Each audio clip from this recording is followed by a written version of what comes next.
staff here handles it wonderfully. So it's just they would have just a different department head overseeing the job.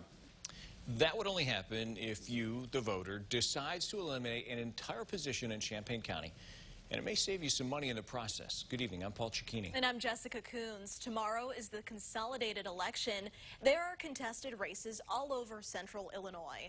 But one question on Champaign County's ballot isn't about putting someone new in office. It means getting rid of someone, and he wants it to happen. WCI3's Bryce Beeman breaks down the details.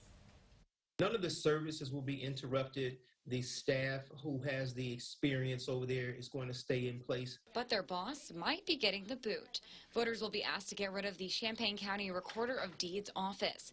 County Clerk Aaron Ammons would take over that position's responsibility. We don't see much of a change other than the savings for the taxpayers and cross-training so that we can have individuals who could do both jobs. Mike Ingram is currently the county recorder. He wanted the job so he could help get rid of it. Ingram says a lot of people may not even know this department exists. Even when they buy a house, a lot of times their lawyer or the title company or somebody like that will deal with everything that happens here at this office.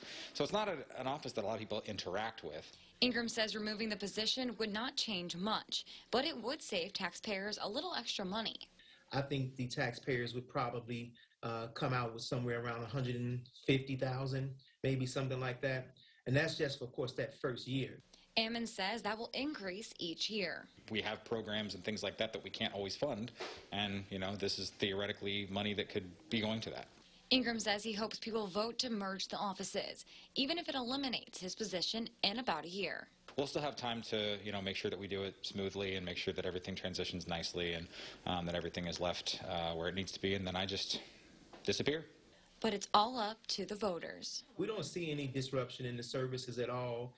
If the voters would like to see this, then we're happy to do it. If not, then we're happy to continue the way that we are.